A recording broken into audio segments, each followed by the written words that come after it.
লক্ষ্মীর ভান্ডারে টাকা জমানোর পর মেয়েটা আইফোন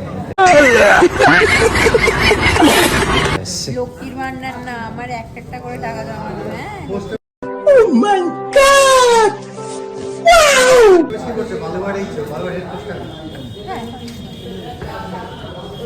লক্ষ্মীর ভান্ডার, আমার ভান্ডার এটা, আমার কষ্ট করা টাকা। সিলটা ওটাই খুলে দিচ্ছে। না আমি সিল খুলবো, বলে দাও আমি সিল খুলবো। আরে হ্যাঁ তুমি খুলবা।